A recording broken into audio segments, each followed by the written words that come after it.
Iteka n'umunezero ntangere vyo gusubira kubana namwe banywanyi bacu mubana natwe mu makuru n'ibiganiro vya misi yose tubandanya gushikiriza kuri nombonesha kure yacu kandi yanyu Muhuza TV. Uyu numwe tugiye kubagezako amakuru biriko biravugwa bigezweko muri kano kanya ngaha mu gihugu c'u Burundi, akaba ari amakuru tuzagaruka cane kubiriko biravugwa mu gisata ca politike. Turazagaruka cane kubiriko biravugwa mugambwe uri ku butegetsi CNDD-FDD ndetse n'ivyo benshi batazi vyashizwe ahabona n'ikimenyesha makuru gikomeye cane ku vya politike ku mugabane wa Afrika.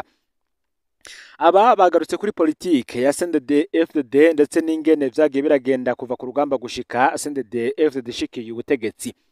Igihe Hussein Rajab na Nkurunziza baba bafise ibintu bashaka kwanka batuma Varisto Ndayishimiye, nawe Varisito akazi kiwe kari ukwanka ikintu cose kivuzwe. Ngo hari umunsi bantera ishavu ndabirukanira rimwe mu biro vyanje ntigenda muje gupfa. Aya ni amajambo yatangajwe na Jakaya Mrisho Kikwete yari perezida w'igihugu ca Tanzania. Varisito Ndayishimiye ngo yamye ari intumwa y'ibigoye, ariko kubera yaba yizeye wamutumye ngo yarimera kubikora uko yabitumwe ku buryo atatinya kuvumwa nabo yaba yatumwe ko ngo we yarizera ko wamutumye afise intumbero nziza. Ngiyo Ndayishimiye atadadaza nkuko yari yatumwe amasezerano yo guhagarika intambara yashikanye igihugu ku mahoro arama, agashikana n'umugambwe CNDD-FDD mu gihugu no ku burongozi bwaco ntiyari kuboneka. Benshi mu ntagweheka z'umuhari FDD inshuti n'abagenzi bawo bari bihebuye, bamwe bati imyikomo ku ndongozi zawo ko zasamaye kuba zitaragiye mu biganiro vya Arusha vy'umwaka w'ibihumbi 2000. Vyatumye benshi rero mu bahora bagwanya ubutegetsi bw'ico gihe bataha. Benshi mu batatahuye ivyabaye n'intumbero yavyo bavuga ko kazoza kumara CNDD-FDD kononekaye. Ariko nkuko kuva ku rugamba ngo Imana yahawe ikibanza ca mbere mu muhari CNDD-FDD, iyo Mana ikaba yarashize uwo muhari mu minwe y'abagabo babona kure, bari bazi ko hariho ikarata bibikiye. Yahavuye ivamwo amasezerano mashasha yo guhagarika intambara y'umwaka w'ibihumbi 2003 yongewe kuyarusha, ahava aba amasezerano rusangi ayo bise Accord Global. Uyu munsi mu minsi iheze mu ntara ya Gitega, umukuru w'igihugu Varisto Ndayishimiye yuguruye imyiyamamazo ku barundi bamwe, mu gihe abandi barundi bayibonamwo agahaze bivanye nuko ivyo bikorwa vyateguwe. Ivyo vyitwa amatora kuri bamwe, bikitwa inkinamico ku bandi. Ntihagire uwo bitera umutima uhagaze yibwira ko kabaye, kuko ngo abarundi b'umwaka w'ibihumbi 2000 bari bacitse ivutu, barasubiriye bararema mu mwaka w'ibihumbi 2003 babonye ukuboko kw'abagabo ko gushoboye. Iyo ntara ya Gitega nyene niyo yafatiwemwo ingingo idasanzwe yo kwemeza Varisto Ndayishimiye nk'uwuzoserukira umugambwe CNDD-FDD mu matora y'umwaka w'ibihumbi 2020 ku gisura c'abagabo, nubwo uwari yigitamwe n'umugambwe n'igihugu atavyerekwa. Abo bagabo nyene ngo barashobora gufata izindi ngingo zishobora gutuma abarundi benshi akamwemwe kabasya. Varisto Ndayishimiye akazishira mu ngiro nkuko yatumwe n'ibindi. Ngo abarundi bamenye ko Ndayishimiye ca mbere ari intumwa yatumwe na bamwe mu bategetsi ba CNDD-FDD, kandi ngo intumwa ntitegwa ibuye, ngo burya umwana w'ubwenge yumvira mu nduru. Nkuko kandi bibandanya abivugwa, nkuko twari twatangure tubasangiza akagoye kuba uzarongoye igihugu ca Tanzania Jakaya Mrisho Kikwete, aho yari yavuniye abarundi ku bijanye n'ikiringo ca Varisto Ndayishimiye, aho hari ku munsi Ndayishimiye arahirira ayo mabanga. Nkuko natanguye mvuga ku majambo Mrisho Kikwete yatangaje ubwo yari yagize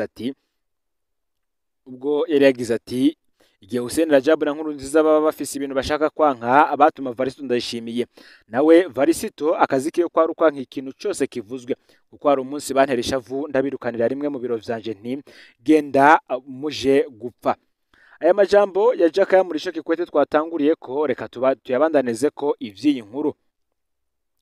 Kubagerageza gusamasama igiswahili barumvisemwo ko mu gihe hategurwa amasezerano yo guhagarika intambara burundu yabonetse mu mwaka w'ibihumbi 2003 inyuma y'amasezerano ya Arusha, Hussein Rajab na Nkurunziza batuma Varisto Ndayishimiye kuja kudadaza mu vyo abahuza bamubwira vyose. Amasoko yacu avuga ko ico gihe haba hariho ivyo systeme y'uburongozi bw'umuhari yaba yabonye ko birimo imitego, bikaba ngombwa ko bavyanka. Nkuko amakuru abivuga, umuryango w'amaraso wa Hussein Rajab, abari muri Tanzania canke abari mu Burundi bamye bashikirana n'uburongozi bw'umugambwe Chama cha Mapinduzi canke CCM hamwe n'uburongozi bw'ico gihugu, kuko abavyeyi biwe bafise inkomoko muri ico gihugu. arico gituma Omar CNDD-FDD wafashwe mu mugongo bikomeye n'abategetsi b'ico gihugu. Ayo makuru akavuga ko igihe vyashika indongozi z'Omar CNDD-FDD zikagira ingorane muri ico gihugu, Rajab yace yikora ku butegetsi bw'ico gihugu naho mu mugambwe Chama cha Mapinduzi ivyo bibazo bikava mu nzira.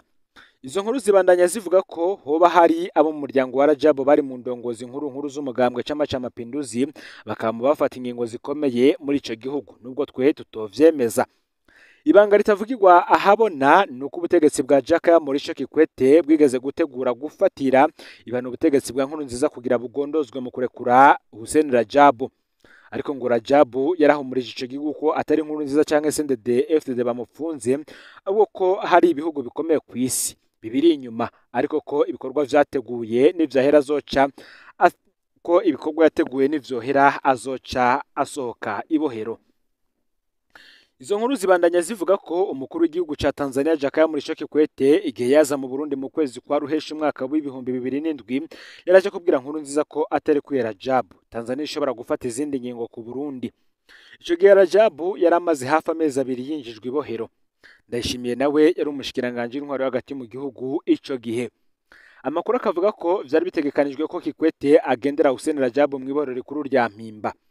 Muri systeme rero bamaze kubice rya nino basanze vyoshusha nabi, niho baca barungika indongozi za Chama cha Mapinduzi zari zerekeje Kikwete zibe arizo zija kubonana na Hussein Rajab.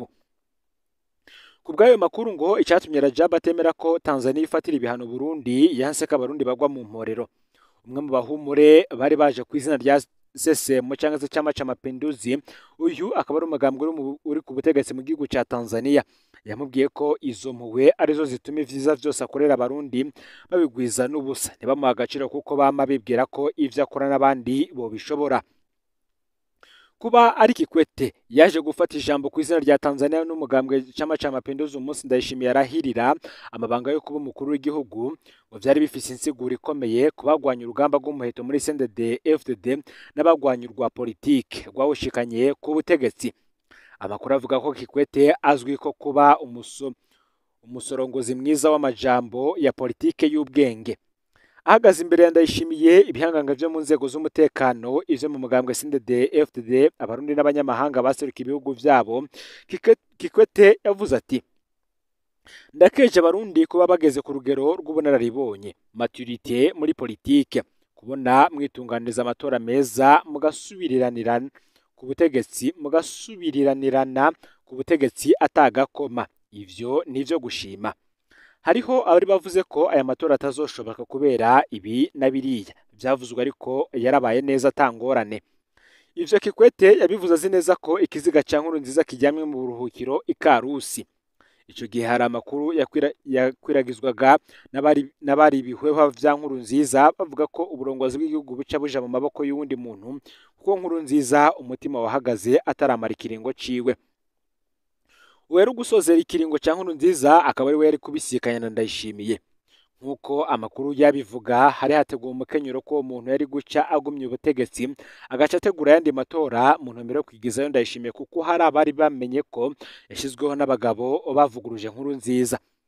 Kubwa Kikwete kubona ibirori vyo kwimika Ndayishimiye vyarabaye ukuri kwamye, hasanzwe hariho abari ko bahikenye insya z'amenyo biyita babuze, vyamweretse ko babagabo b'igihugu ciwe n'umugambwe CCM bafashe mu mugongo bashikiriye ubugabo nyabwo.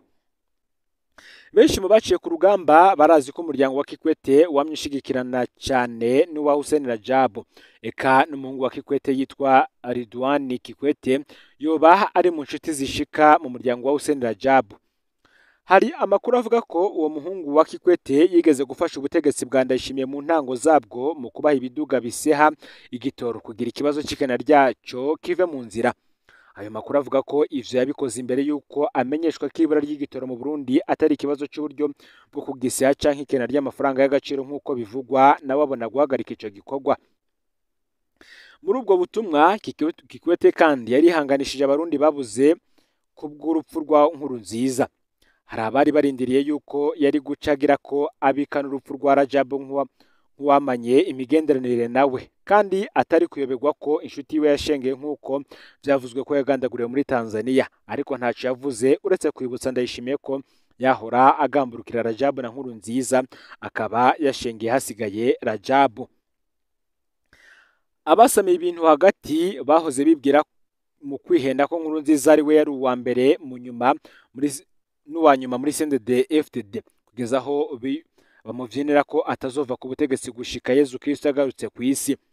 Bahenzwe ko urugamba rwose rwa CNDD-FDD ari we yarugwanye, kari we yategura vyose, arico gituma yabaye umukuru w'igihugu kuko yasumbye abandi ubutwari.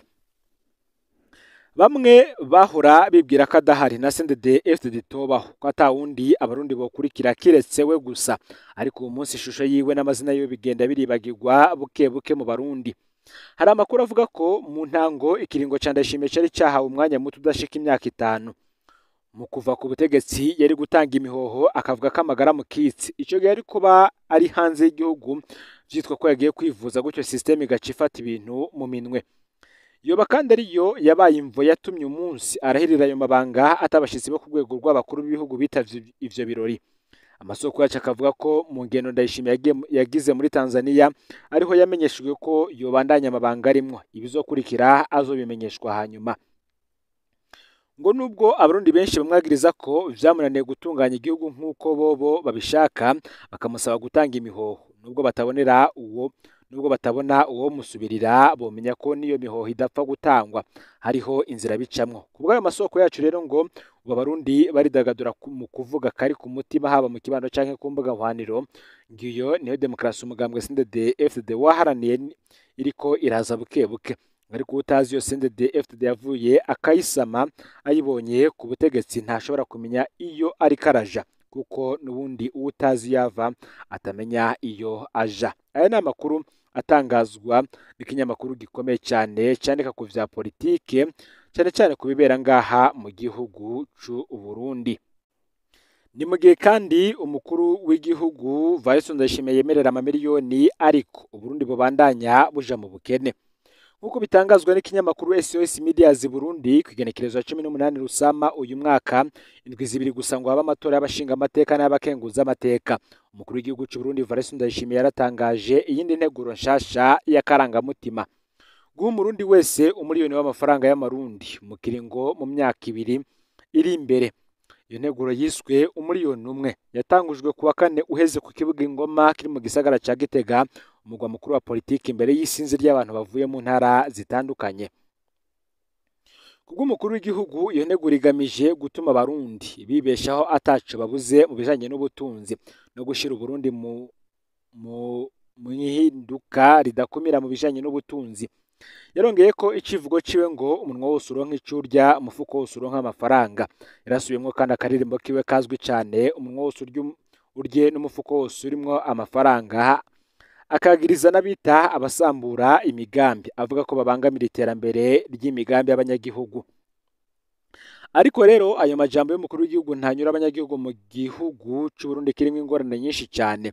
Araheze hafi amezi 52, no kuvuga imyaka 4 n'andi mezi, igihugu kiri mu bukene budahera bw'ibitoro, ikikagurika ryisubiriza ry'amatara n'amazi, no mu bisagara vyitwa ko vyari vyifashe nka Bujumbura hakorera ibisata bikomeye vy'amashiramwe mpuzamakungu nka ONU. Ivyankenerwa birabura, ibiciro biguma biduga, ubukene nabwo bukaguma bwiyongera. Ibujumbura, Clementine umudandaza w'ivyamwa ku masoko ya Kinindo ntaco yizigira. Uti haraciye imyaka itari mike batwemereye ivyiza, ndacarindiriye umuyaga nkuba mu nzu yanje, ngo umuliyoni kuri konti yanje. Nta kindi atari amajambo yo kwiyamamaza. Umuhinga mu vy'ubutunzi akorera mu ntara ya Ngozi ariko atarashimye kuvuga izina ryiwe, nawe nyene ntiyemera iyo migambi. Umukuru w'igihugu avuga guha umuliyoni buri murundi, ariko ntiyerekana aho ayo mafaranga azova. Igihugu gifise ubushobozi buke mu bijanye n'amahera ava imbere mu gihugu, imfashanyo z'amahanga zaragabanutse, kandi ubutunzi bushingiye ku kazi katari ku mugaragaro. Si ibintu vy'ukuri rero, ni ukwitwara nk'abashaka gusa kwemegwa. Kuvaho agiriye ku butegetsi kandi gihutihuti muri ruhesha umwaka w'ibihumbi 2020, nyuma y'urupfu giturumbuka rwa Pierre Nkurunziza, Valentin Ndayishimiye yaratangaje imigambi myinshi: kugwanya igiturire, guteza imbere uburimyi, gushira mu buryo bwa none intwaro ya leta, gushinga imirimo ibihumbi. Ariko rero ntibishirwa mu ngiro kuko abigenga bagira umwihwezo. Mu buzima bwa misi yose abanyagihugu babandanya bari mu bibazo bikomeye, ubushomeri buri hejuru, inzara, amagara y'abantu mu bibazo, ngo Burundi buracari mu bihugu bikenye ku isi yose kubw'ibimenyetso mpuzamakungu. Kuri ivyo rero igikorwa umuriyoni umwe kuri buri wese catanguwe mu myamamaza aho CNDD-FDD tagira uwo bahiganwa nyawe bibonwa nk'imikino y'amatora yiyongera ku yindi. Abanyepolitike bakomeye nka Agathon Rwasa yahoze arongoye umuhari w'abagwanyi b'abahutu yarigijwe inyuma, bituma urubuga rwa politike rwiganzirwa n'umugambwe umwe mu gihugu.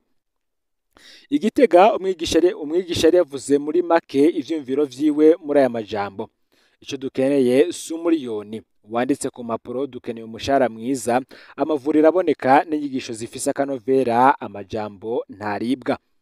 Vuba cyane umukuru w'igihugu Ndayishimiye yaravuze amajambo yavuzwe ko cyane ko Uburundi butigeze bubaho neza nk'ubu. Ijambo ryafashwe nabi n'abatari bake nk'iryo kumaramaza, ribabaje kandi ridakenewe kubw'abasesanguzi ba politike benshi. Amajambo yiwe yuzuyemwo ubwibone, nka kumwe umengo ngo yoba ashaka kwitandukanya na leta mu gutwara we nyene mu myaka iheze, niko umwe muri bo avuga. Mu mabarabara abarundi bari hagati y'umuruho, umwiheburo n'imvugo y'agahemo mu ntwari irangwa n'amajambo atagiramwo na kimwe, ngo ariko impinduka ku rubuga ikaba nke. Igikorwa ciswe umuntu wese aronka umuriyoni kiboneka kuri benshi nk'ivyemegwa bitagira ico bizovamwo muri kazoza, nk'uko bitangazwa n'ikinyamakuru SOS Medias Burundi. Nawe rero amakuru yaragezwe ko muri kano kanya ufyonde subscribe canke s'abone niba utari wafyonda ko kugira ngo tuje ucikanwa nadushikiriza, usangiza no makuru bagenzi aho bari bose kugira ngo nabo baje baraba mu bambere bashikirwa n'abiriko biravugwa bigezwe ko nga mu gihugu c'u Burundi, hanze y'imbibe z'igihugu c'u Burundi ndetse no mu makungu ya kure. N'ibindi vyinshi turiko turabategurira byose nimuze kuja kure. Ni Umuhuza TV rero Imana bahezagere mu bikorwa vyanyu vya misi yose muriko urakora.